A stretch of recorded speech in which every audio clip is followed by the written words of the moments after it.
as of this recording, 82 followers on Instagram, my 20-some followers on SoundCloud, or if you're just dropping by on an external podcast app, I'd like to welcome you all to the Fueled by Coffee podcast, where we like to drink coffee, talk about life, and just have a few laughs along the way. Today, I would like to welcome everyone to the Season 3 finale.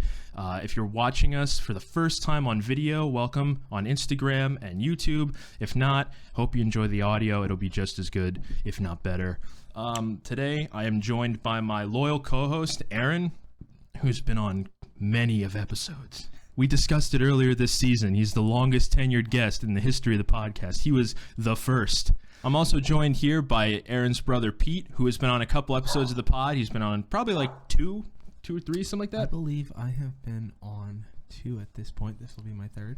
Right on. And he will be on for a couple in the future. We got lots of fun stuff coming, but we'll get to that in a little bit. It's been a great season. We've had talks about everything from Jalen Hurts and the 2020 Eagles, and we've talked about music, my music, your music. I've talked with one of my friends who's a professional wrestler. We've talked about PMA and positive habits. Lots of good stuff. There's something for everyone. So I highly encourage, if you're on SoundCloud, check out our Season 3 playlist, or wherever you're listening from, check out all of our older episodes. There's so many things that I'm proud of within this podcast. And I guarantee you'll get a laugh out of something, or you'll find something. Maybe you'll learn something. Who knows? Check out that PMA is the way. That was my favorite in this season. That was by far my favorite to record this season, for sure. Definitely got me in the mood to meditate. Yeah? To start the day, and I did it for like a few days, and it's just like, it's a hard habit to hold on to, and you realize how long 10 minutes is when you're just sitting there. Yeah. As opposed to literally almost anything else. Yeah, for sure. Great stuff, though, all throughout the season. And also, I would like to mention, we are officially sponsored this episode by our loves at Wawa. Cheers. And if you didn't know, you can check us out on social media. Follow us on Instagram, Facebook, and Twitter on Instagram and Facebook, just look up Fueled by Coffee Pod. On Twitter, we're Fueled Coffee Pod. Check us out. And through our link tree, we actually have a merch site. You can get these wonderful Fueled by Coffee podcast t-shirts. Pete is drinking out of the Fetus Matte Fueled by Coffee mug. Or if you hit us up on social media, I will mail you stickers. We have quite an assortment of stickers right now. But give us a follow, support the pod. We appreciate your support if you're a long-time listener or if you're a first-time listener. Hope you like what you hear today. But we've got a lot to dive into today. We've got a very fun episode on deck. But just to start off, guys, what's everyone been up to? I know Aaron and I got together and did some recording last week. But Pete, I haven't seen you in a hot minute. So what's life been like since the last episode we recorded? Man, life has been life is always up and down. It is one large roller coaster, but it's been more up than down. Right. I left my job in corporate America to freelance write and then work at a recording studio and focus a lot more on music. And, I've been out of there since April, and it is now almost July. So, it feels good that it is happening, and I am living, paying my bills, and just feeling a lot happier doing something that I feel, maybe not that I was made to do, but just what I feel is the only thing I want to do. So it's right on. Good. Are you working with Pete Zen? I am. Yes. That's awesome, man. Yeah, so I'm his little assistant engineer, and I kind of learning the ropes right now. And we had a few bands come in, little break now, but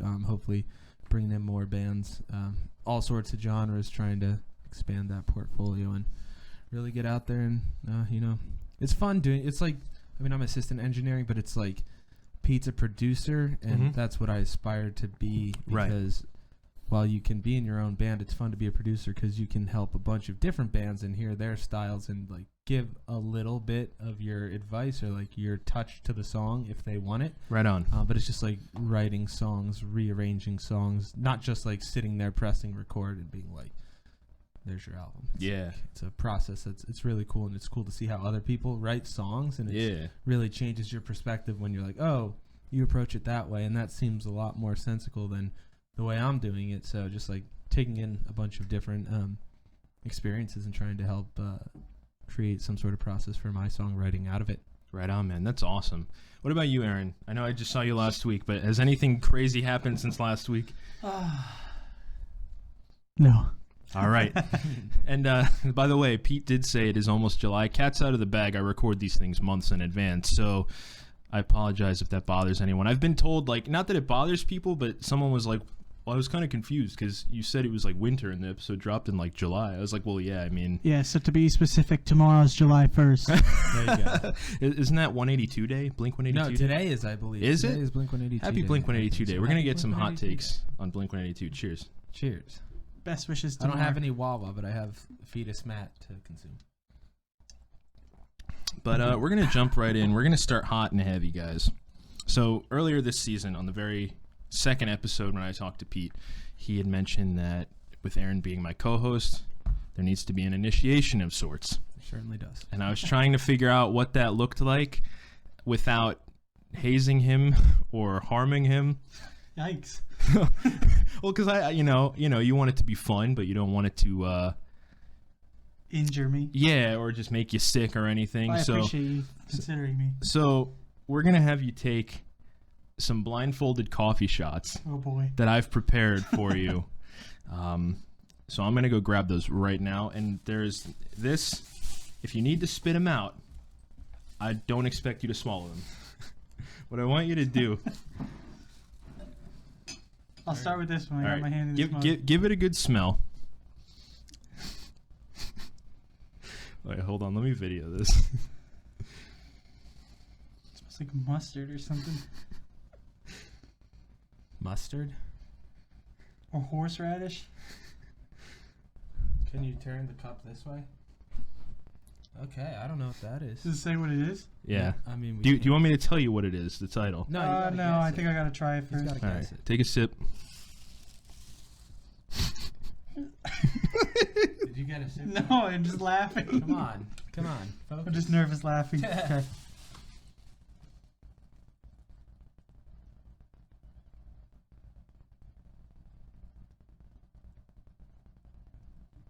Where does the coffee What the hell? go? It's like 2 ounces, man. Just drink it.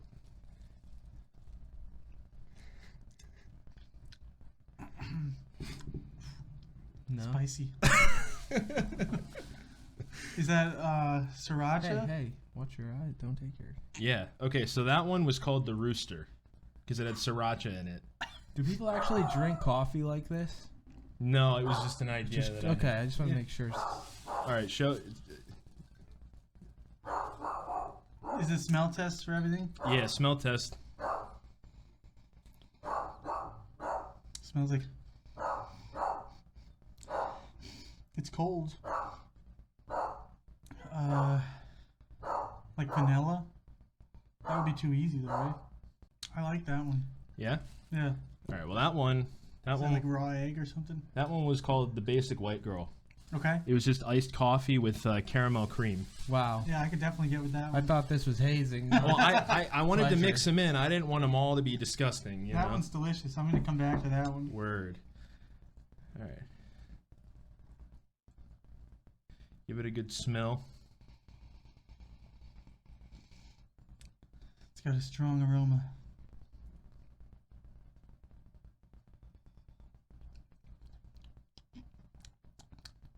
Is that one just milk? That one I think is just hazelnut creamer. Okay. That's usually my go-to is a hazelnut creamer. It's just hazelnut creamer? Yeah. It's like the Michael Scott. Doesn't he do that in the one episode? Just drinks cream. It's This like one's passing peanut butter. Cream and sugar. Peanut butter or almond butter?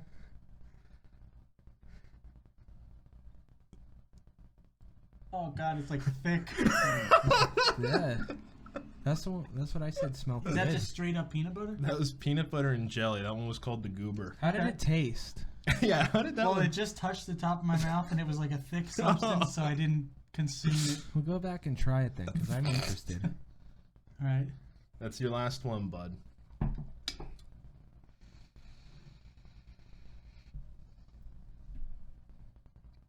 That one was the last one was called the Goober. I don't know if I mentioned it. The last one was the Goober.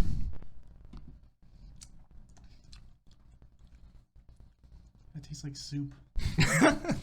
Well, that one was just black. That one, okay. So you can take your blindfold off. Ooh, I'm really sweating over here. So Not just because of the heat. I'm back to the basic white girl now. yeah, I knew you liked your iced coffee, but so you know, I came up with these. The Mountain Man was just black. The Goober was peanut butter and jelly. This one almost made me throw up while I was making it. And I love surprised because I love peanut butter. The classic, as I said, was just hazelnut creamer. The Rooster had sriracha, and then the basic white girl was just an iced coffee with caramel cream. But I Aaron, can still feel the rooster. yeah. Well, if you need anything, let me know. I got you, bud. That's actually interesting. I'm sure there's a coffee out there that's like a peppery coffee, like a chili coffee type of thing. Well, I know They do it people with chocolate and stuff all the time. like to put like sriracha on their ice cream. That's haven't heard of that one. strange. I've heard of people putting it on a peanut butter sandwich. Also strange. Yeah. Oh, you should reserve that for chicken and whatnot. Yeah. I put it on eggs. It's good on breakfast foods. Yeah.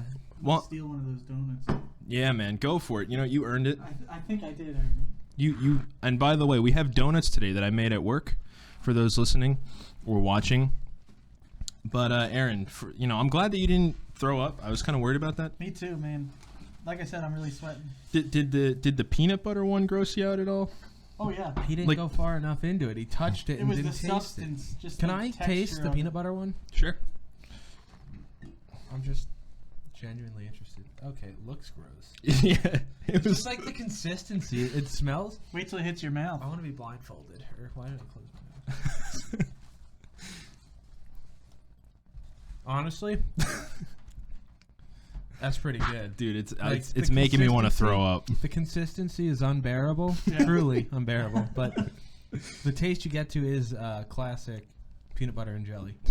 Jeez.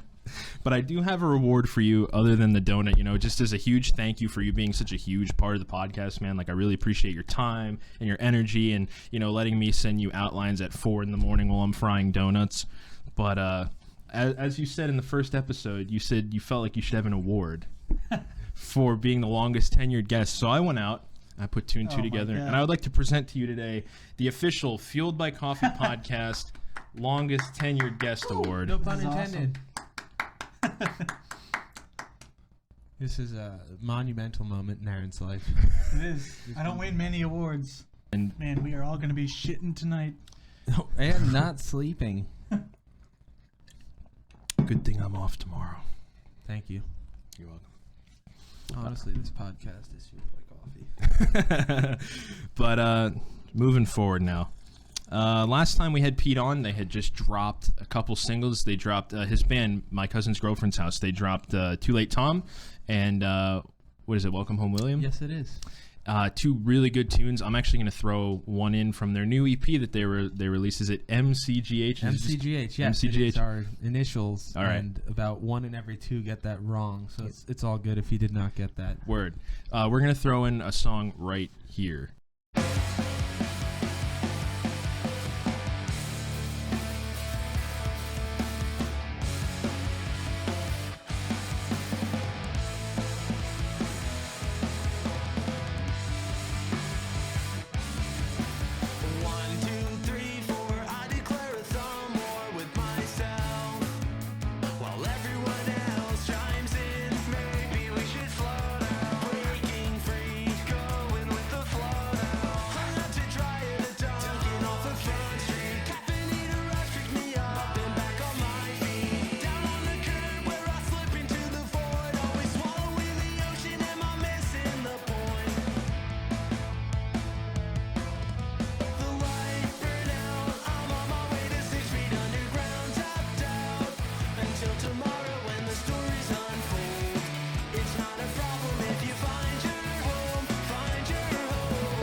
So that was My Cousin's Girlfriend's House. Great tunes. I've listened to the EP quite a few times, and I've talked with Pete about it.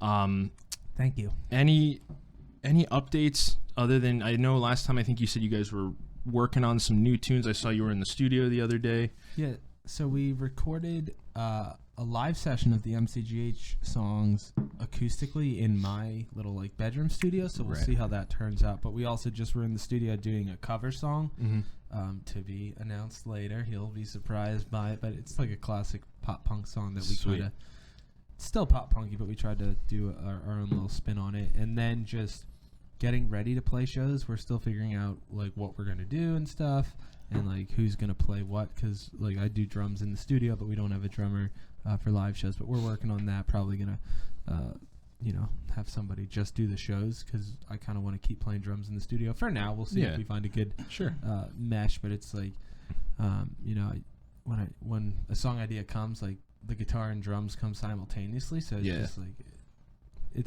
I don't know how to explain it other than I feel the drums, but I'm sure somebody else could also feel the drums, and I would be perfectly fine with it. But so we have that, and then we're starting to work on new songs, and it's like interesting. We're hearing, a little bit of a, I don't want to say harder rock, but some songs are a little bit more rocky. Some songs, are a little more chill vibe, indie. I don't know how to explain it. There's just a lot of different elements, and we're working to kind of mesh it into what is our sound.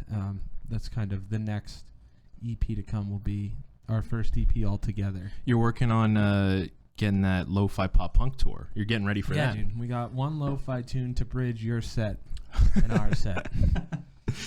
Did you actually see Pure Noise Records just released an entire album of lo-fi pop punk songs? That's really cool. That's really. The guy's name is Mick or Milk. ML. That makes me sound very old. Okay. Huh? Oh, did he do all the songs of it? I think so. Oh, I thought they did their own versions each. I was just but I guess it wouldn't make record. sense, because if you don't make lo-fi music, like I wouldn't know how to start. Yeah. I think it's really cool that lo-fi is becoming like a more mainstream thing. Lo-fi is high key now. Mick. Yeah. The guy's name is Mick. Nick. M-I-K. I think I did hear about that. Please sponsor me. Matt, I think your lo-fi tunes are better than his. Nah, come on. Well, that's really cool, though, and I'm glad to hear that you guys are working on new stuff. The one thing I did want to ask you about, though, what the hell was up with those recipes that you guys put in the Welcome Home William video? Dude, we were trying to do a video that was different than just a band playing, and like we also self-produce all our videos, so it's pretty difficult to do like shots of everybody together when you're self-producing and don't have a camera person. Yeah. So like Andrew is really our guitarist. Andrew is really into cooking videos and cocktail videos on YouTube, and he was like, "Yo, what if we just did like a spoof on that and did some like dumb recipes?" And then it was like, all right, how can we come up with the most disgusting recipes that are like not blatantly disgusting, but like almost spoofing people who do real drinks? Like, a Southwestern Bloody Mary is a pretty as a Bloody Mary is normal, but putting sour cream and salsa in there, really, I don't know anybody who would do that, and it was kind of gross, to be honest. Yeah. But like the frosh is just a bunch of shit thrown together into a drink, and that is something you would do as a freshman, in school, or if you're limited on resources. It's like just whatever you can drink. So it kind of went from, a normal beer, and then it progressed to like the frosh, a coffee drink, and then threw in a little celery hot dog as a snack. I have a follow-up question. Were you actually drinking the real concoction? Yes, only like one sip, kind of similar to the hazing that just went on here, except it was self-inflicted. Right on. But I will have to say that the celery hot dog is actually, it's good. I mean, both are very good. Like, I like celery and I like hot dogs, so I would assume it would be good. Throwback, though, we actually did an episode on the podcast. If you didn't hear it, about hot dogs and whether they are a sandwich or not, that was the question. Or we just talked about like what toppings. Different types of hot dogs with different toppings. Yeah, and then we ended up asking, is a hot dog a sandwich? And there was quite a divisive split on social media about that. There was one person that said yes, and everyone said no. No, Sean, my brother-in-law, said that. Couldn't remember if I was. But if you're still listening and you're still wondering, is a hot dog a sandwich? I say yes. It's meat between two pieces of bread. Which that'll be my argument, but is it two pieces of bread if it's connected? Or is that one open-faced slice of bread sliced and curled? Well, what happens if it oftentimes the roll will rip in half? Yes, but I've had a sandwich where the bread breaks too. It's like yeah. When it is constructed, if constructed properly, the hot dog is on a single slice of bread that is curved. Right. It's just like a specially crafted piece of bread. So it could be an open-faced sandwich, maybe. Maybe. Listen to the episode. Let us know. Decide for yourself. It's a hot dog sandwich. But yeah, I think my favorite out of the recipes, by the way, go check it out. Welcome Home William. Great music video. I think my favorite was the water bomb because I am not a drinker. Gotta hydrate. So anytime it's just water, that's me. All I drink is water and coffee, people. So the water bomb is for me. But maybe you like the celery hot dog. Yeah, man. Who knows? I seriously used to eat that, too. That was like when I was trying to lose weight, I worked at a golf course. Mm-hmm. I worked at a golf course when I wasn't trying to lose weight, too. It's just like there's a lot of candy and hot dogs and shit at a golf course. Yeah, yeah. And I would have that smell of the hot dog machine and like couldn't stop myself from eating the hot dogs. So when I was losing weight, I would bring in celery and just put ketchup, mustard, relish, onions on the celery and just like no bun or anything. Yeah. And that was my hot dog. Mm-hmm. At the time, I was like, yeah, this is just as good as a hot dog. It's like, not really, but it's also not as bad as you would think. Yeah. I mean, hot dogs are really bad for you to begin with, but they're so good. They like, are. I could talk about hot dogs for ages. Speaking of things that aren't good for you, is there a jelly filled in there? There is. There's a sugared and a powdered. Ooh, sugared. But, yeah, check out My Cousin's Girlfriend's House. You can check them out on all forms of social media, all forms of streaming. Oh, shit. They got some great stuff out there. And we're, I just would like to emphasize, I think the new stuff will really be something you'll enjoy, even if it is a little bit heavier. I'm for all types of music, man. Anyone who's been a regular listener knows that we are an open-minded podcast when it comes to music. We love all sorts of stuff. But we're gonna move forward now. Future Fueled by Coffee plans, real quick. Since we're at the end of season 3, just wanted to drop some knowledge on everyone. Coming up after season 3, we have a new series we're debuting called Brews and Tunes. We're going to be going back and reviewing some of our old favorites and new favorites that have just come out, albums from the likes of Green Day, Blink-182, Foo Fighters, and even some smaller bands and artists, some more niche ones like the Wonder Years, Mac DeMarco, maybe some lo-fi beats and stuff. So check in for those in a couple of weeks. I think we're going to have them dropping like right after season 3 ends. Should be a fun time. That'll get us through to the end of the year. We're going to have the Evergreen episodes returning, part 2. It's just going to be, or year 2 rather, we're going to have one big episode where we're going to talk about what Christmas means to us and Christmas movies. So that should be a fun one where I'm going to try and get a bunch of people together to do that one again. Do sweaters and cookies and stuff. That would be so cool. I'd be down to do that for sure. I got a good Christmas sweater, guys. I got a real good one. Yeah, the one that you talked about on the throwback episode 2. But yeah, and then next year, probably season 4 at some point. I do have a couple confirmed episodes. One of those, my girlfriend Kayla, aka Ghosty Art, is going to be back on. We're going to do Donut Wars. Oh, yeah. So, season 2, my brother-in-law and I did Diner Snobs, where we ranked the diners that we've been to together. I pitched the idea to Kayla, and I said, hey, what if we go to all the grocery stores in the area and we just get a donut? So, like Giant, Weiss, Wegmans, Whole Foods, Fresh Market. We're gonna hit Dunkin'. Probably those chain bastards. Yeah, I don't know. We haven't worked out the details yet. Other than we're just gonna get all the grocery store donuts. We're gonna try them and we're gonna rank them and see which grocery store has the best donuts. I don't trust Giant's donuts unless I make them. But so. Yeah, I mean, it's just one of the things that happens when you work somewhere. But yeah, that's moving forward. We got lots of awesome stuff coming in the next year, and looking forward to it. So next up on our list, this is something that happened with Aaron and I a couple months ago, and I was like, bro, we got to talk about this on the podcast. So, like most things that happen with us, I know most of the time I'm like, put that in the notes. Like, let's talk about it right now. And people get so sick of me. They're like, I'll be like, oh, that's a good podcast, and they're like, stop with the podcast. And I'm like, guys, this is my livelihood. Like, I'm trying to make this my job. Like, this is me, But, yeah, so a couple months ago, I needed to change the oil in my car. And what came with that was just a shit show of an oil change. You know, Aaron and I pretty much have the same model of car. His is just like the lowered version. So he was like, "Oh yeah, man, like I know how to do it. I've done it before. I'll help you out." That's where you went wrong. Yeah. They're both Subarus. Subaru sponsor us, please. So this is the story of 2 goons, 5 quarts of oil, and a Subaru. So once upon a time. No, I'm just kidding. I'm not going to tell it like that. I'm going to back you up just a minute. Go for I it. told him that I know how to change oil. Yeah. That was his first mistake. And because I was going to take it to the mechanic. It would have been like another, like, probably like $50, $60. And he's like, "Oh, no, we'll just do it together." Sure. No, dude. Get the filter, get the oil, get the plug. Yeah. Bring it over. I've done mine plenty of times. Three times.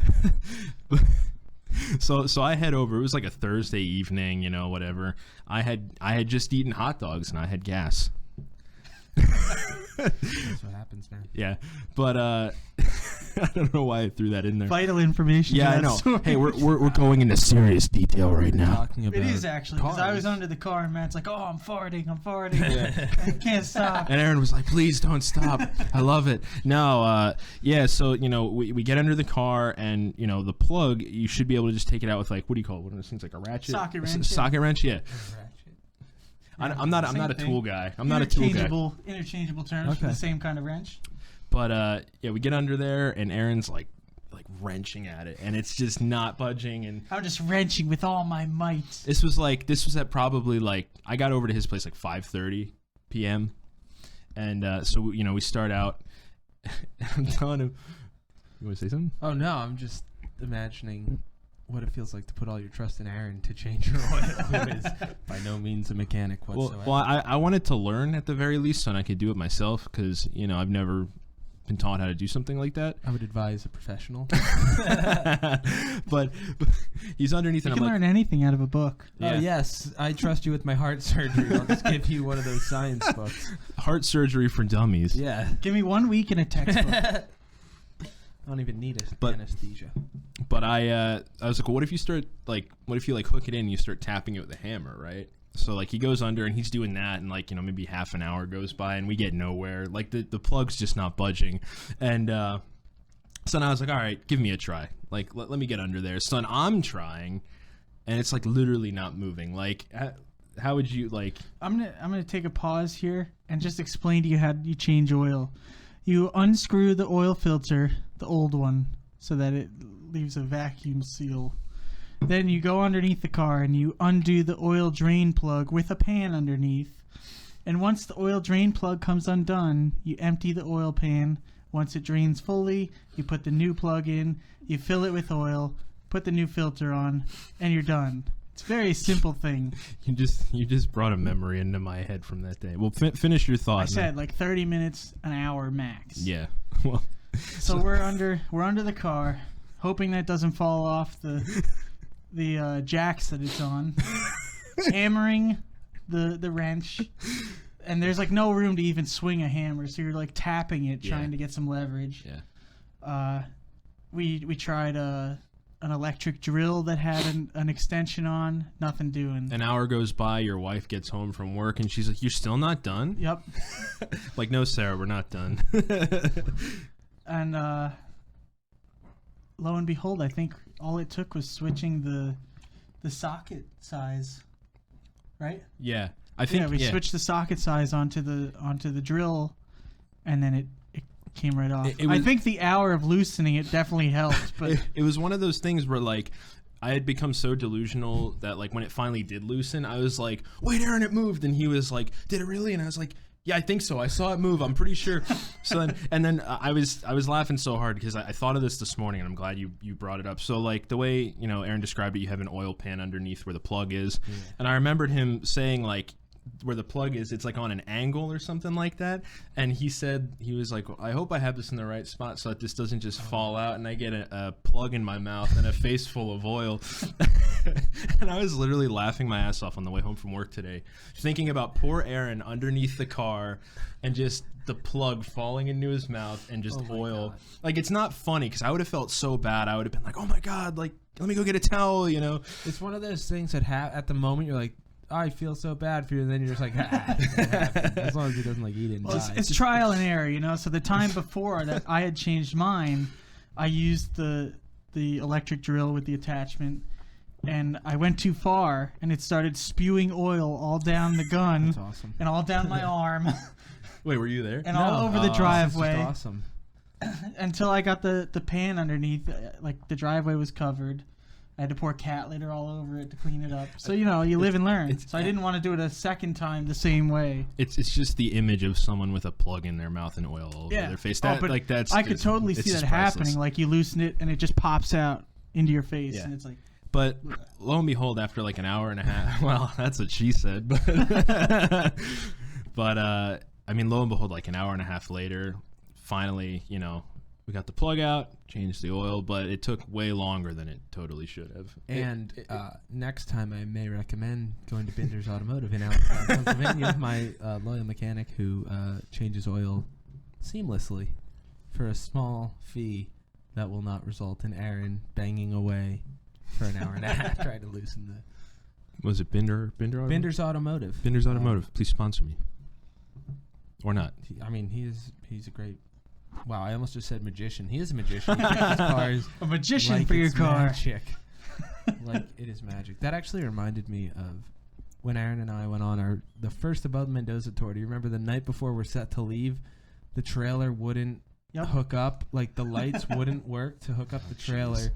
And I want to say it was like 3 a.m. maybe. At least. And we're leaving that morning for like a 12-hour drive to North Carolina. We were working on trying to get the lights to work on the trailer for probably 6 hours. So long. Overnight.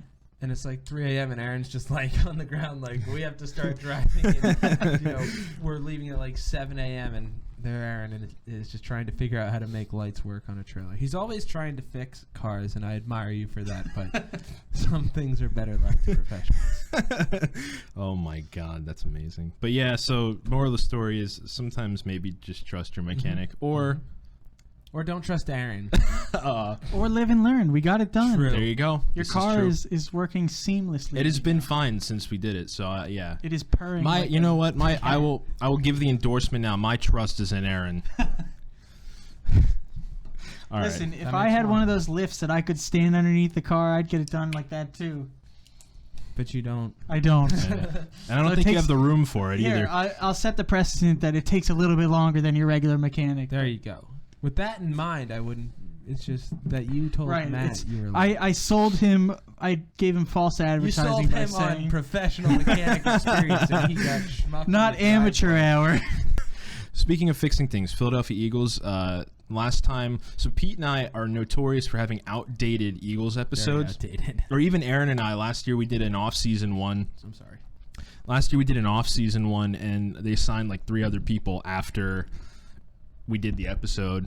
But last time Pete was on, we talked, it was like right before the draft. That was classic because it was literally like we talked about all the people that were no longer part of the organization and whether we thought they should still be like there. Carson got traded. They traded draft picks because like in the episode it came out literally like a couple days before, and was we're like, Peterson fired at this point, or yeah, I think that was the only thing that was up to date. They hadn't. I think they had just hired Nick Sirianni as well. But speaking of the Birds, real quick, they drafted Devonta Smith. Thank the Lord.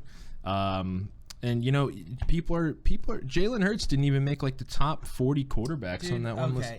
I'm sorry to interrupt, but Chris Sims put out that list. None of the Sims really were. I mean, didn't one of them win on the Giants, the Super Bowl? Yeah, so he gets credit, but then the son gets to ride along because of his last name as opposed to anything. Didn't one of them play in the AAF on like the worst team in the league? That was Atlanta. Yeah.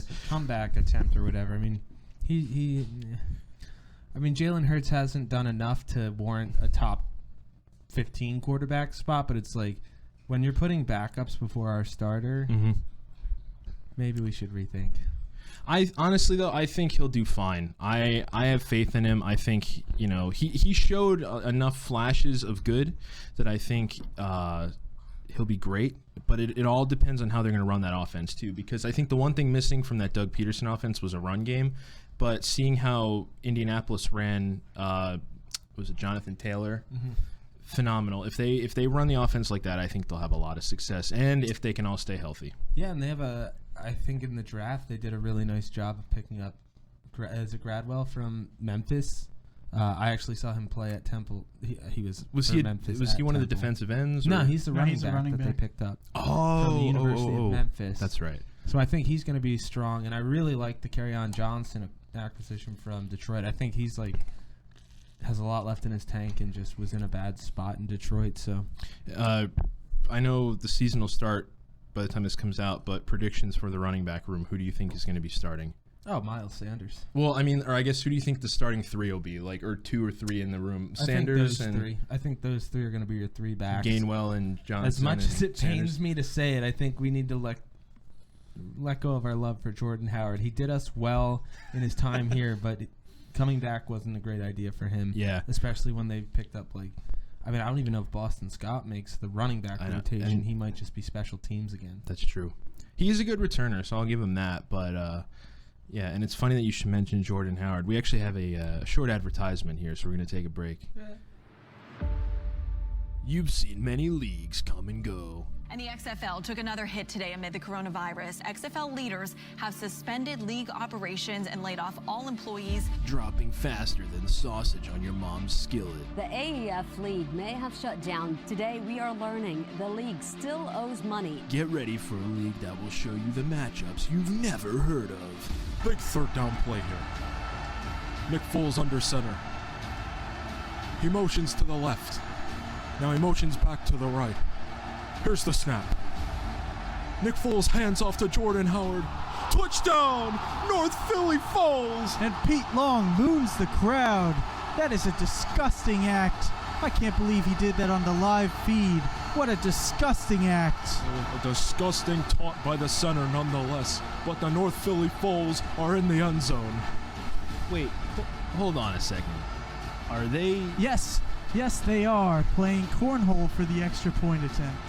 Never seen that before. The host of that coffee podcast just ripped off another huge run, sporting that signature Derrick Henry turd braid. Aaron Long is the best game manager since Kurt Warner and the 99 Rams. Join LFL president /GM /head coach /quarterback Aaron Long this fall for more fun than the big boys could ever give you. Touchdown! The LFL is a subsidiary of Fueled by Coffee Podcast. That was spot on. Yeah. So how about that Merrill Reese that's what I impression? mean. That was spot on, Merrill Reese. So Pete, now that you've heard the pitch, are you in on the LFL? Oh, I'm in as long as I am on the North Philly Foles. I would like to not be the center though. Well, so here's because didn't receiver.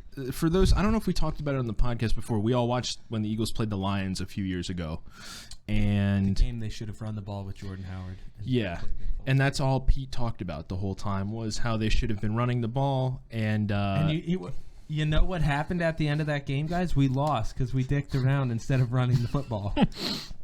And he was talking about something about starting a new Philadelphia football team, and it was just going to be him, Jordan Howard, and Nick Foles, and they were going to be the North Philly Foles, which is actually where I got the inspiration for the Philly's Finest T-shirt from. You can buy it on Fueled by Coffee Teespring. But please buy it.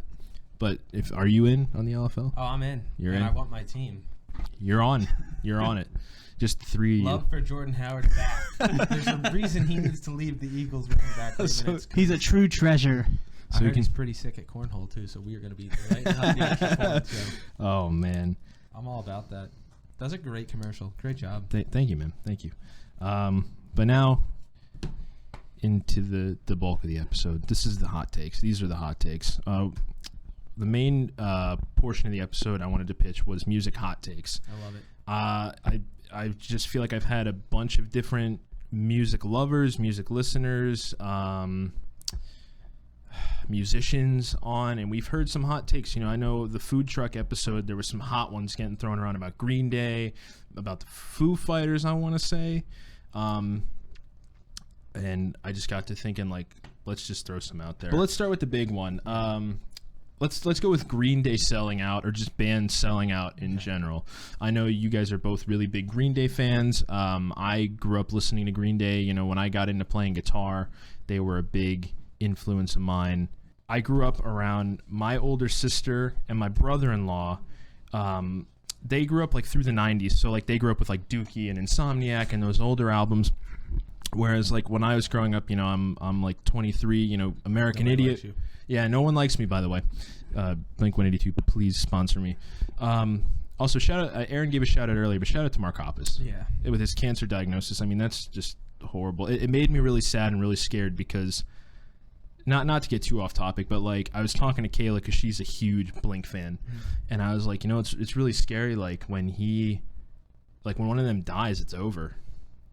And like that's really sad to think because like growing up with being such a big fan, but we're not going to think that way. Yeah. Also, I'll have something to elaborate on our Blink hot take. Word.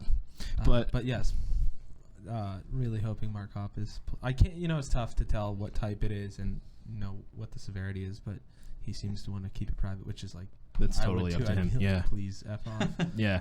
But anyways, growing up, my older sister, her husband, they were fans of like the old Green Day, quote unquote, and so anything like Warning or American Idiot, they were like, oh, that's garbage. Like they sell out, right?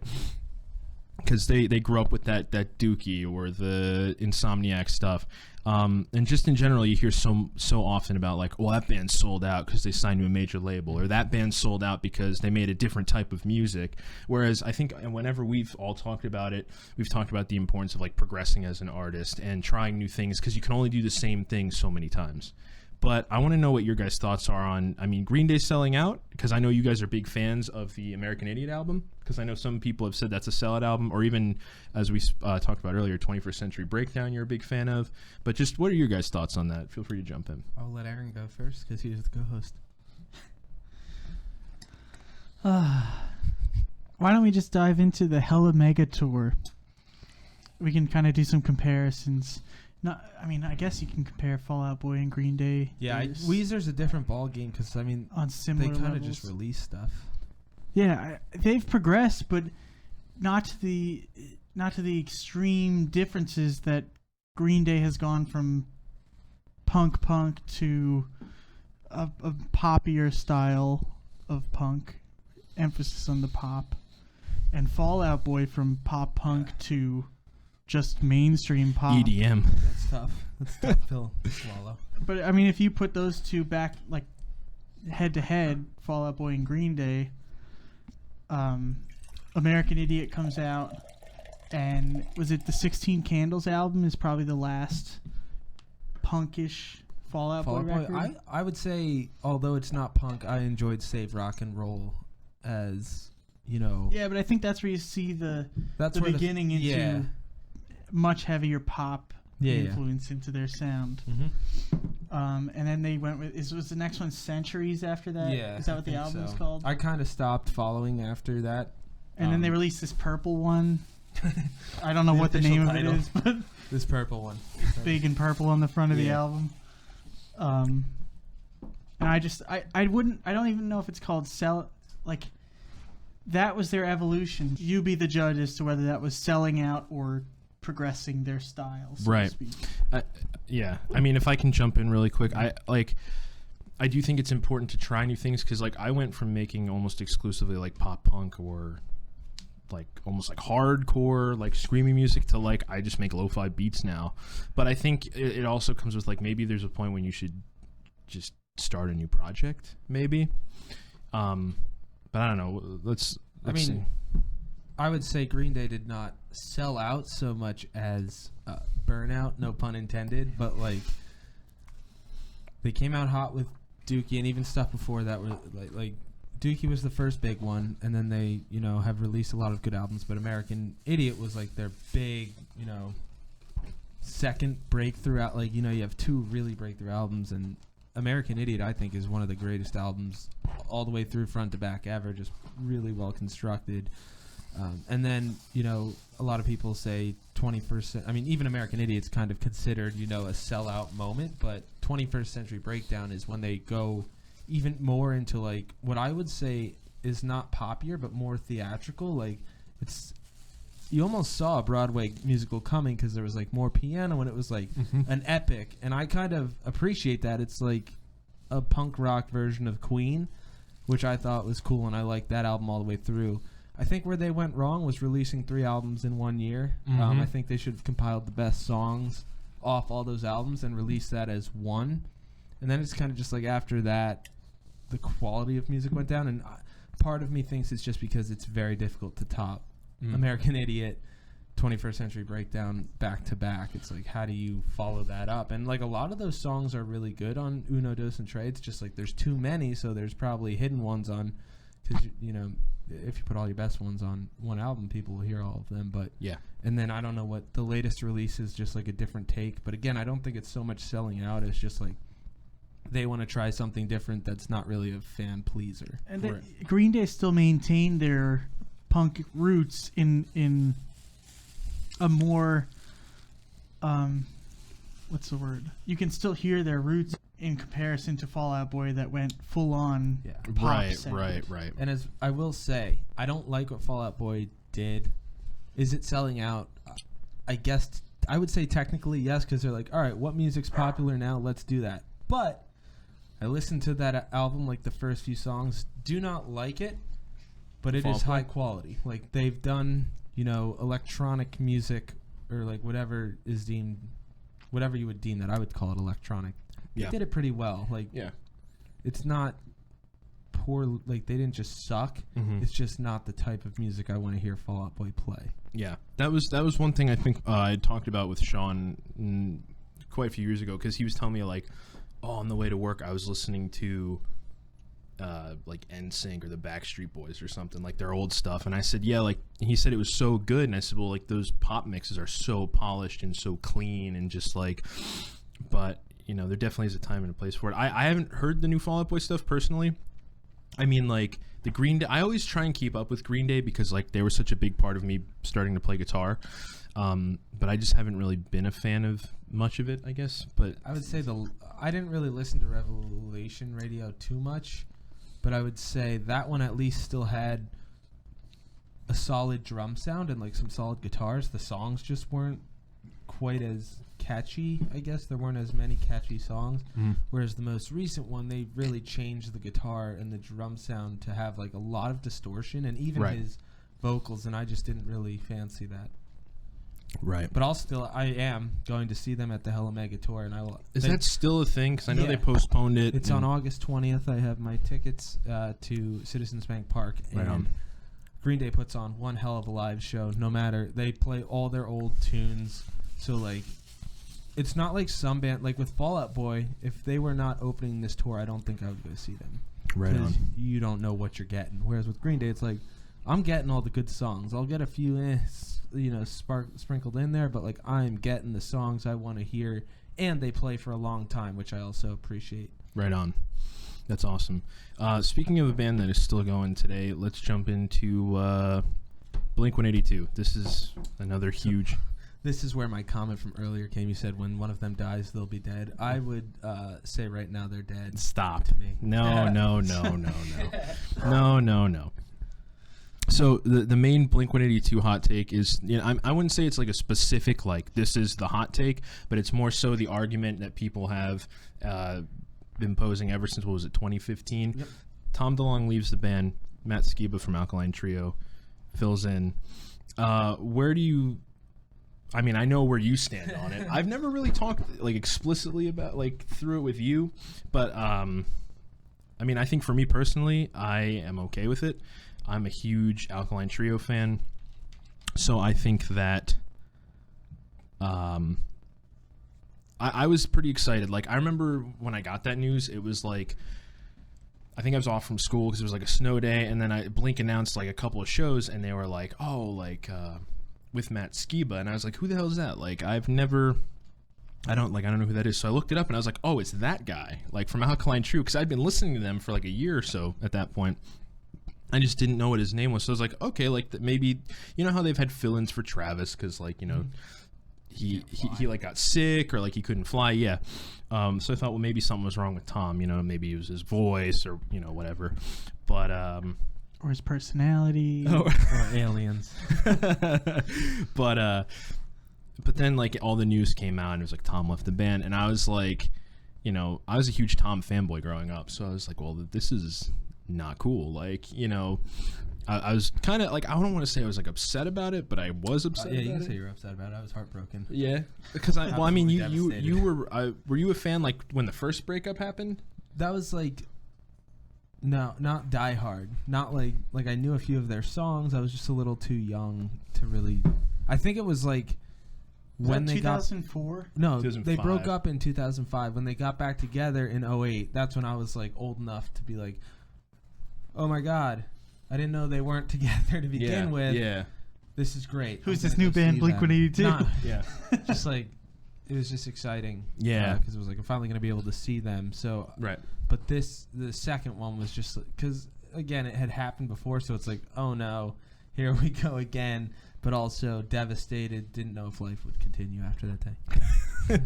Yeah. I mean, like, I don't know if I've ever, like, shown anyone the pictures, really, but, like, I was so much of a Tom fanboy. I was, like, wearing the Dickies and the high socks and the band shirts and the backwards hat. Like, that was, like, my thing, and I wanted to be Tom. I would play my guitar as low as it could go because Tom did it. Tom DeLonge is a hero that has ruined guitar players worldwide because his practices are not great. He's not a great guitarist, but it's like, as I've tried to get better at guitar, I'm like, oh, why did I pick Tom DeLonge as my guitar hero? He plays sloppy power chord riffs. But I love him. yeah. What is your stance on the whole thing, Aaron? Like, how do you, like, before we dive into, like, the Tom versus Team Matt thing, Tom or Team Matt, you can't go in the middle. I guess Team Tom then. I mean, I like and appreciate the stuff that they put out with Matt, but it's definitely a different sound. I mean, when they came back from the breakup, what's that album called? After Midnight? Neighborhoods. Yeah. For those of you just listening, Pete looked at me like I'm a freaking idiot. Well, it's more because I'm interested what's coming next. When they came back from the breakup and put out Neighborhoods, it was a different sound to begin with, and I didn't like that album when they first dropped it. It took some time of listening to come around to what they sounded like coming back again, because it's definitely a jump from like the Untitled album, which was the last one they released before they broke up, and then they put out, was California next? Yes. California was That was the they first. put out Dogs Eating Dogs, which was a That's 5-song right. EP, which was Flames. But again, a total. I mean, that was more acoustic and softer and just a different sound in general. But after Neighborhoods, you're like, okay, they're going for a different sound. And now this is where my timeline gets fuzzy. Is California next? And is Tom still in the band when they No, release Tom is California? not in the band for California. California is the first Skiba release. It's also the first John Feldman produced release. So that The also two has an together, it's effect like on it. Just a bad combination of things. It's for Feldman. Blink-182. Because John Feldman has that like poppy. He worked with like 5 Seconds of Summer. He worked with. I mean, he does Goldfinger Right. Goldfinger wanna released say a new they album used- right after California, and it was like, this is the same riffage and like it's the same sound. It's just Feldman singing instead of Blink. Right. And to be expected when, I mean, if you were to produce an album for somebody else, it would more than likely come out with some sort of your musical signature on it. So John Feldman producing the Blink album puts his little spin on it. I appreciated the catchiness of the tunes. I think it sounds really good on the records. But when you listen to Blink live with Matt Skiba, there's a noticeable difference from seeing them with Tom. To quote Tom DeLonge, it hurts. It hurts to watch. Like watching Matt Skiba, and I'm sorry, he's a great, studio musician, and Alkaline Trio has some really nice songs. I think he fits better there, obviously, because how do you replace Tom DeLonge? He's a very unique voice and character, but live, if you listen, he is just very sharp on a lot of notes, and like he doesn't play the same guitar riffs. Like for example, in I Miss You, he plays like a normal octave where Tom puts a capo on 2 and is playing. It just sounds different. He's not playing the same riffs as Tom. Yeah. It sounds like karaoke Blink, and it just bums me out because the first time I saw them at the Sands, I was there. I actually moved off the floor because like I was standing with you. Yeah, And you I were kept like, "Oh, I'm moving gonna back and go." forth. Yeah. and then I stayed off the floor because like if it was Tom, I'd have been locked to that freaking barricade at the front. Yeah. But it was Skiba, and I was off to the side, and I caught him looking at the lyrics on his teleprompter, and I was like, I have no respect for you. And I know that Tom probably uses a teleprompter too, but it was like, come on, man. There's fans out there who could play the guitar and sing that better than Skeeb is doing. See, here's like the thing, because I remember held open auditions for fans. I remember you said that. I think the next time I saw you after that, you were. Well, you know, it's funny actually.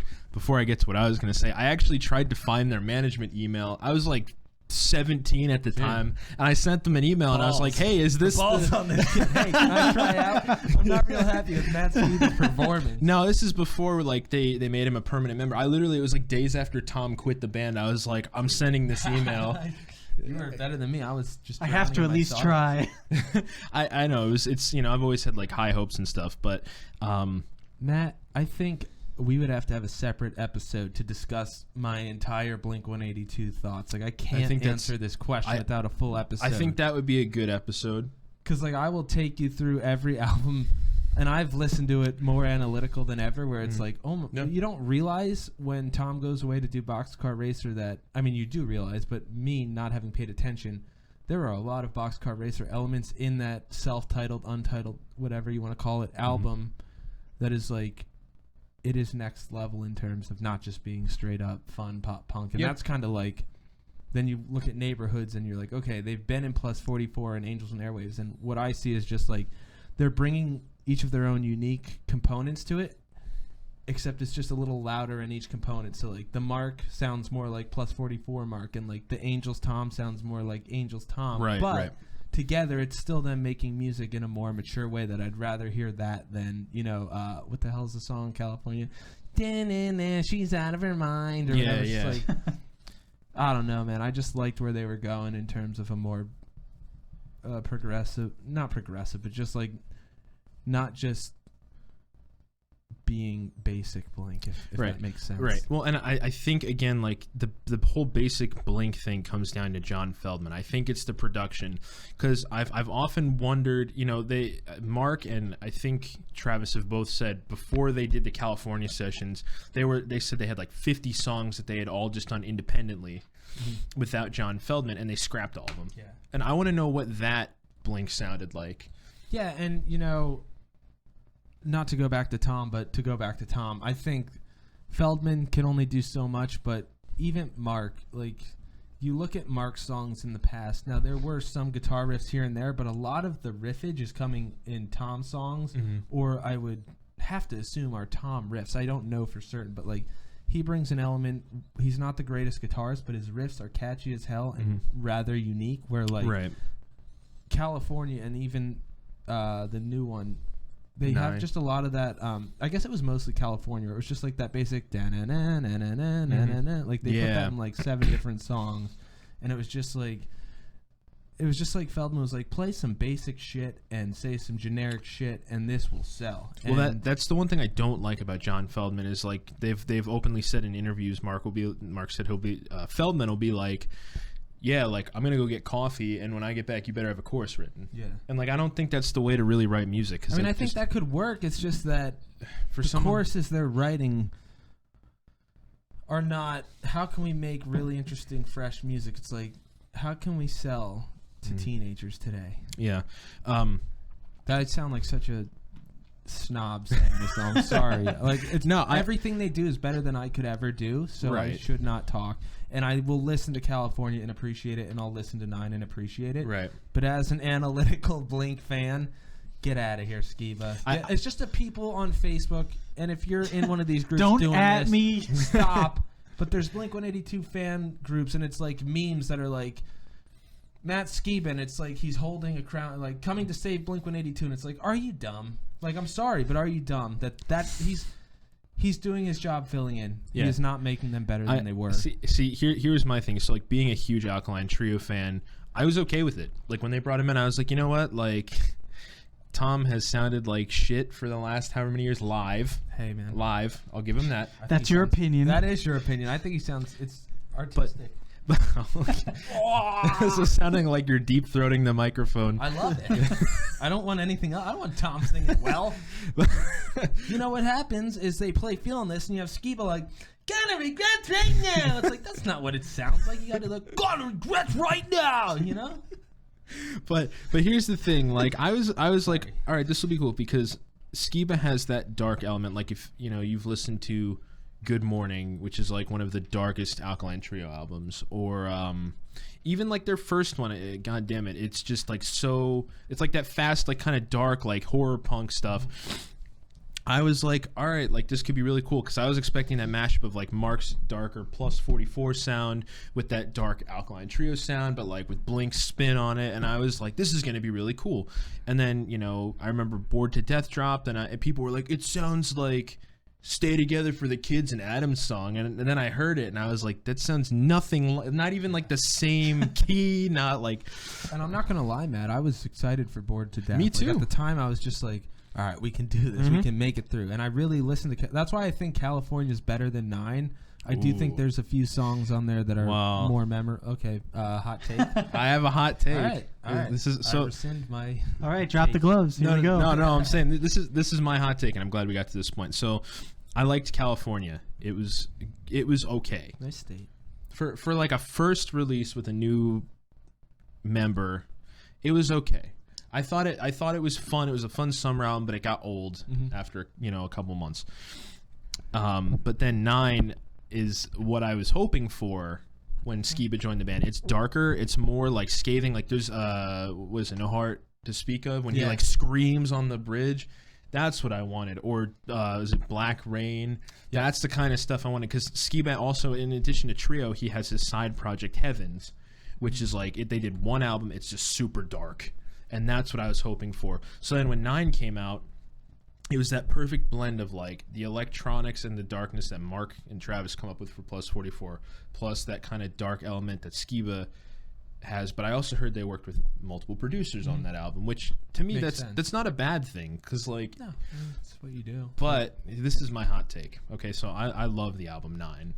I mean, and it could just be because it came at a time in my life when I really needed it. I was going through a really rough breakup, and like that was kind of like the final nail in the coffin that helped me move forward. But my top 3 Blink albums of all time, I put 9 above the Untitled album. Wow. Matt. Pete's ready to leave, guys. I'm rethinking our friend. No, everybody has. I mean, it's tough, How do you rate the? I mean, I would never.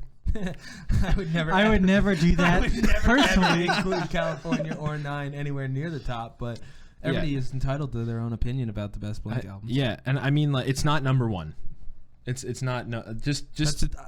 I don't know if that makes it better, because it's just in the top 3 with Kurtz. Like definitely more than 3 better albums. My top 2 always switch in and out between Dude Ranch and Take Off Your Pants and Jacket. Those are my 2 favorites. Dude Ranch making it in there. I think that's a good album. But 9 is number 3, and I grew up with the Untitled album, Enema of the State, like all the older albums, and Take Off Your Pants and Jacket was always my favorite.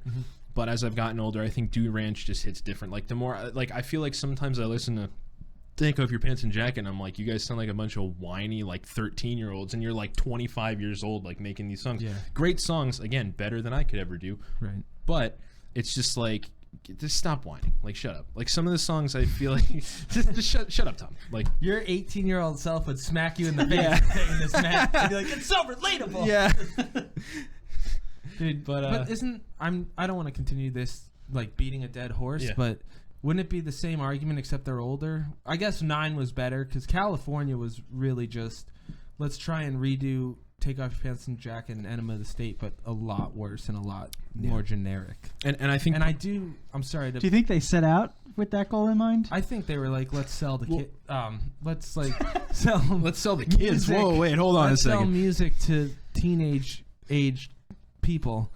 But now that you frame it in that form, Matt, a few of the songs that actually didn't fancy me as much are the Skiba ones, because it was so unblink, in my opinion. Right. And that's where I think it might have served them better in my world if they would have continued Plus 44 or picked a different side project to do it as, because it's like it fits you because you're more of an Alkaline Trio fan, and like I like listening to Alkaline Trio, but if I'm in my Blink mood, I don't want Alkaline Trio getting in there. Right. But like, I understand what you're saying. Yeah. We're gonna do have to have a full Blink whole episode, separate 'cause Blink episode. There's about 4 more hours of thoughts, and Yeah. that is just on 9. But At least. Also, you forgot That's the cut-up You version. forgot the California Deluxe release, which had an entire another album of shit on it. oh no, Like there was probably 2 songs. Deluxe that was good. Deluxe You was like good. the Deluxe? You like the parking lot song? What the fuck parking lot are they singing about? Come hang in a parking lot. Okay, that one I wasn't a huge fan of. I will give you that. But Sorry. I'm sorry to rip it so much. 'Cause No, I really, no. It is better than No. I could do, and I definitely But listened to it I- more than once. And Pin the Grenade is phenomenal in my opinion. Off 9, it's a really catchy song. I just think 9, like the way it starts off, and again, that song is good too. The first time. not to go back to it, but like I showed my brother-in-law because he was again a big Blink fan growing up, and he wasn't a huge fan of like Neighborhoods or the Untitled. And again, he's in the mindset of like the Untitled album was a sellout album. Yeah, which is to each his own. But sellout or musical enhancement. like I guess he not to speak for him or put words in his mouth, but just from what we've discussed in the past, So these are direct quotes. he feels like, you know, when you have something that works or sounds good, it just like why add more, or why, you know, like why add all these other instruments, or why add all these other sounds when like Take Off Your Pants and Jacket was so good, you know. But again, that's, you know, it's all, was it subjective or objective? It's one of the two. Subjective. Subjective? Subjective is like definitive. yeah, whereas subjective is up to Yeah, but interpretation. but yeah, I just it's just all subjective, honestly. Yeah, I mean there is. Oh, I remember what I was going to say. I apologize. When I showed him 9 the first time, the first time came up, and he was like, Who's this friend? Can I get Sean, his address, Sean. please? No, and he was like, oh, kidding, he's Sean. like, this sounds just like Take Off Your Pants and Jacket. He's like, this is awesome. And then you get like further into the album when there's like the programmed drums, and he's like, I hate this. Na, na, na, na, na, na, na, na. Like, na, na, na, na, na, na. What's that song? I really wish I hated Yeah, you. yeah. I actually like that song, but it's like yeah. definitely not what I want to hear from Blink-182. If honestly though, if Tom was in it, I'd be like, "That's the greatest song ever." Yeah. because he's really not. wish I hated awful. you. He's awful. Like, No, I just hey, I got my tickets to see Angels and Airwaves, so they're playing shows? yeah, they're playing New York What? City and Philly, and I got No tickets way. to both of them because I love Tom DeLonge. I just it's so weird He's my for brother me. with like extra 2 extra letters. It's- 3 it's- extra letters. It's just really weird to think that shows are starting again. So like that's why I'm like, when people are like, "Oh, this person's playing a show," I'm like, Yeah, it's pretty. "Really? fun. Are they?" But Hopefully he practices his singing, and if not, I won't be bummed. I heard they were good on the last tour. They were like a couple years amazing. ago. You saw it, or Yes. a couple years ago? Come Yeah. on, you asking that? If Tom DeLonge's touring, I'm there. Yeah. But yeah, I appreciate all eras of Blink. It's my favorite band of all time. They got me into music. They're the reason why I record. Like I wouldn't be recording. I may not be recording this podcast if it's So not you're for a Buddha Blink-182. guy? What? Big Buddha fan. Cheshire Cat. I wasn't born yet, but I actually supernaturally was in the studio with them writing. Yeah. You're the reason they are who they are. Yep. So flip that. I'm actually in a previous life I was Mark's dad. There you go. I was the sperm donor at the bank. You did great things, my friend. You should be proud. Welcome back. Glad to have you. We got to get a different hot take going now. We Yeah. unfortunately spent so much time on Blink, but Yeah. there's a lot more to unpack Yeah. there in the future. Yeah, future episode. Last hot take, and we won't spend too much time on this one. I've heard a lot of the Foo Fighters versus Nirvana, or just general hate for Dave Grohl. I'm not a fan of Nirvana. I just feel like I've heard it so much since I was young, and Where have you heard hate for Dave Grohl? okay, so I think it was when I had Food Truck on. They don't like Dave Grohl? So when I texted him, I reached out to him to see if he would call in. Oh, I think I deleted it. I know a handful of people who aren't Dave Grohl fans Really? or Foo Fighters But fans in general. he basically, when I pitched him that hot take, he basically said Nirvana shits all over the Foo Fighters, and Dave Grohl is respectable, but I just think that he needs to stop making music. I think that's basically the gist of what he said. I deleted the text, so I apologize. I mean, it's not like he's listening, but if I put words in your mouth, John. But yeah, I've heard hate from all, and like I know the guitarist of Food Truck, Miles, he's not like a huge fan of like Foo Fighters, like they're big Nirvana guys, and that's cool. Like that's their thing, you know. Like just Blink isn't their thing, but it's my thing, and Nirvana's their thing, and it's not my thing. So like again, it's totally subjective. Not in this conversation, right? No, but also, if they don't like Blink but they like Nirvana, they should know that Blink references Nirvana in one of their lyrics. They probably do know that. Hurry up, choice is yours. Yeah. But I mean, what do you? I know Aaron and I have talked quite a bit about Foo Fighters. We love the Foo Fighters, especially. I remember we became friends right around the time Concrete and Gold came out, and we extensively talked about that. Yeah, I'm a big fan of Dave Grohl. I've watched his documentaries. I listened to the Foo Fighters. Sound City, shout out. He's a very good writer and public speaker. I've seen him do lectures a couple times and just interviews with him.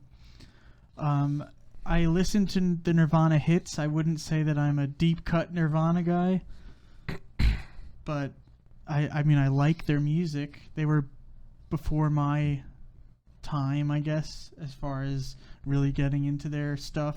Foo Fighters was a little more relevant when I started listening to them, and I appreciate the sound of their records. That's another band that kind of evolves as each record comes out.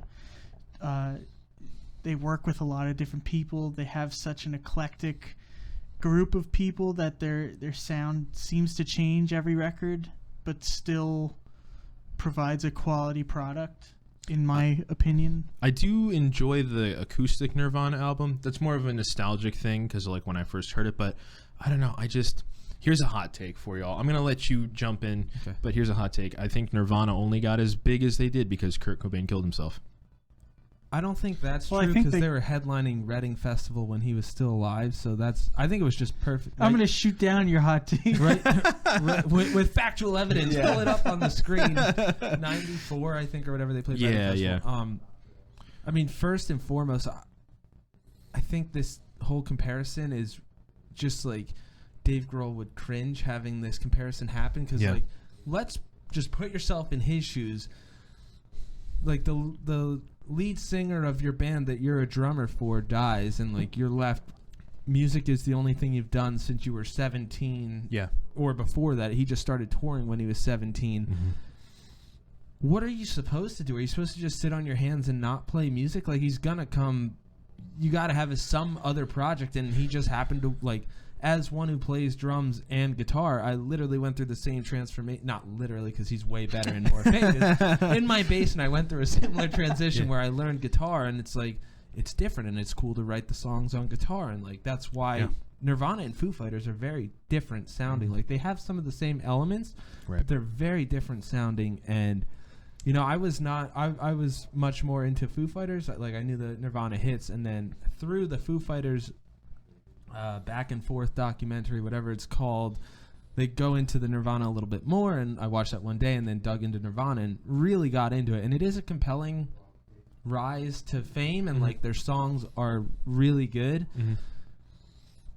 I just think they're two totally different monsters, and to like not like Dave Grohl because or to be like, oh, Nirvana shits on Foo Fighters. It's like he's not trying to compete. He's literally just trying to keep doing what he loves to do after his first band tragically ended. Like, I had a hard enough time trying to start up playing music again after like our first high school. Like Above Mendoza was tough to start because like Transfer Switch had died. And I was like, oh, this is tough to come back and do, but it's what I need to do. Yeah.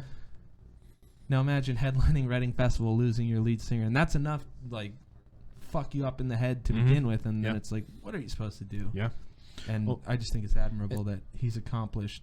You know, Rock and Roll Hall of Fame in two different bands. Yeah, and to kind of piggyback on that thought, I think the first time I heard Foo Fighters was on an old Madden game. They had one of their tracks on there. But then, like, when I really actually tried to actively start listening to them, I was in high school, and I just downloaded that first album with, like, the gun on the front. And it's interesting, like, reading interviews about that album. I think Dave Grohl said, like, it was so painful to just, like, go in and try and, like, write music because like Kurt wasn't there, and I feel like he said there were some songs where the producer he was working with was like just make up words, like if you can't like just kind of like just to get it out. And so it's really interesting like going back and listening to that album and just thinking like it's a really solid album, but like what he was going through when he was working on it, and like if some things don't make sense, then it clicks and you're like, oh, I get it now. You know? Right, and that first album definitely is like when you read through the lyrics, you're like, what the fuck is going on?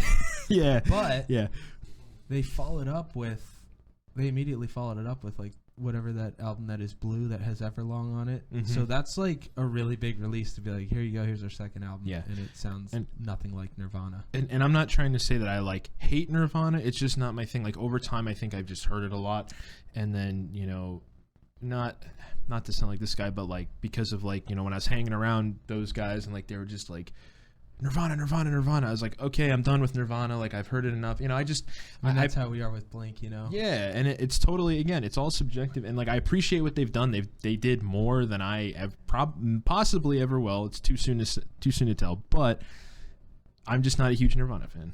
Here's what I would do. But you can't compare them. If you want to give it a shot, I would read a little bit into Nirvana, just learn about how they rose from Nirvana to fucking Nirvana, and then listen to those albums sequentially. And it is very interesting to be like, oh wow, like Nevermind just has something about it that is really fucking good all the way through. And then you listen to In Utero and you're like, wow, I definitely see like they wanted to go their own way, but like people were hating on it because they were trying to go back to a more raw sound. And it's like, in their position, it was very difficult because it just felt like everybody was out to get them. But regardless, I think both bands are phenomenal, very influential, and a lot of Foo Fighters influence on the new My Cousin's Girlfriend's House. Really? Yeah, oh, you did say I'm that. Really into the Foo Fighters right now. Right on.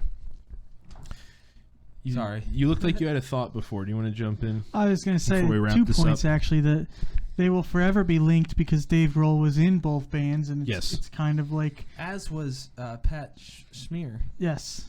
And to put it in perspective, that's like saying...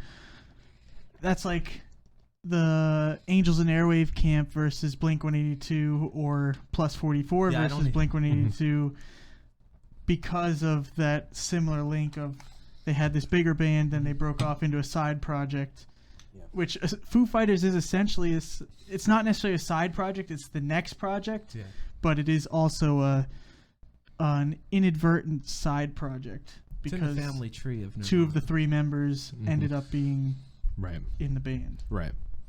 Yeah, I mean, it's much more difficult to do Nirvana, Foo Fighters versus Blink side projects because it's like neither Angels nor Plus 44 popped off as, I guess, Foo Fighters would be the comparison there because Nirvana was the first band. It's just like one is grunge and one is more rock, and that's just kind of how it is instead of which one's better. It's like, no, I mean... But they'll forever be linked in that which one's better because Dave Grohl was in both bands and Pat Smear. Dave Grohl's really fucking tired of this conversation and just wants to put out kick-ass music. And I must say, their most recent album really had some great tracks on it. Was that Concrete and Gold still? No, because it was, what was it, Sonic Highways and then Concrete and Gold, and now they just put out Medicine at Midnight. Oh, I didn't even know they put a new one out. And there's a song on it that has like some like... not gospel sounding, but a little bit of like gospel sounding vocals, and like the main riff's really catchy. It's really good, and I wasn't a huge fan of the last 2 releases, so I'm glad to have like some memorable tracks. Although there were some good ones on Concrete and Gold. That is the sorry to cut you off. That is the one thing I will say about Dave Grohl. He writes a mean riff. Yeah, so quick plug: if Dave Grohl's listening to this podcast, please sponsor us because we all love you. Or produce us. Or we'll start our own band. Come work with My Cousin's Girlfriend's House. We're going to start the Fueled by Coffee band. If you want to do the soundtrack for the LFL, the Long Football League, or be involved, start your own team. At halftime, start your own team. All of this. Play and perform. Fourth and Grohl, please sponsor me. Hashtag Fourth and Grohl. If you play this video back and you watch the 10 seconds before that comment, you see it in my brain. You see the gears turning. You're racking your brain like, for Grohl football. Fourth and Grohl. Field Grohl. Field Grohl. Okay. I like Fourth and Grohl. Good, actually. I mean, it's the same word that your mom. It is, yes. I'm racking my brain. Super Grohl. But I mean, I think that's a good spot to wrap on, guys. I think what we can all conclude on is that music is subjective. You like what you like, and it's it makes you part of who you are, regardless if you're a musician or not. And it's so easy to get caught up in the conversation of trashing any music that you don't like. Very guilty of it myself, but you do like kind of sit back and be like, everybody who puts out music that's like listenable in some way, shape, as long as it's not literal ear garbage, it's like it's better than you could do, and you kind of just have to be like, all right, whatever your take is. Unless it's like a pop country artist, then it's just like, I just can't get on board with that. No, I love old country music, like, because I grew up, my grandfather's from Georgia, so like old school country, like Waylon Jennings and Jerry Reed, like those guys are crazy good musicians, but like when it comes to this, I've heard it be called bro country. That I'm just not into that. Like, but that's a different discussion for a different day. Shouldn't even have that discussion. Let's just talk about music we like. But we'll brush that one off. Yeah. But no, I think that's a good spot to wrap up, guys. If you don't have any other concluding thoughts on the hot takes before we wrap this thing up. I don't think so. I'm pretty satisfied. I just want to make sure I'm not missing any. We can skip the Machine Gun Kelly is now pop. Yeah, I don't want to. That could be a different episode, honestly. I don't want to have that conversation. Well, I want to have that album on Brews and Tunes. So if you want to hop on there, I mean, I'll hop on it. All I'll say is props to a rapper for being able to turn a pop punk album around. I think Travis did a lot of the lifting there, and I think it was a lot of just like. That could be another episode. Here's Travis becoming the king of pop punk. Yeah, I mean, he's single-handedly carrying it. But my hope is that the Machine Gun Kelly and those higher up, hybrid pop punk allow people to enter the pop punk sphere and then dive really deep into it and find my cousin's girlfriend's house. Aaron, closing thoughts? They're going to have to dive very deep. That's not very... Wow. Whoa. We're one hot single from popping off. That's what I tell myself every time I go to put new music out. I'm like, I think I texted you about this a couple weeks ago. I was just like, man, like sometimes I feel like I've just been trying to do this for so long, and it's really only been like 6 years. But like I get to the point where I'm like, this sucks. Like, why do I even do this anymore? But then there's always that thought of like, it could be this could be the song, guys, that blows up. Like this could be the And honestly, man, I think that making music to please yourself is enough. Like some people don't like to listen to their music. I like to listen to I listen to mine all the time. Yeah. It's like no one else might listen to it, but I enjoy it. So yeah, that's all that. I mean, obviously we're all trying to be heard and have people like our music, but at the end of the day, if you can drive around and bump your tunes, be like, I'm pretty satisfied with how this sounds. And it's like, it's a win. Sure. Listen to MCGH. Yeah. I do every day. Thank you. You're bringing in, 0. Getting that play count up. 1, yeah, that's all. 0.00001 cents per stream if you stream it in your sleep. I mean, I always say, and one of the things I always come back around to is like Charles Bukowski. He didn't get big as a writer until he was like in his 50s or 60s.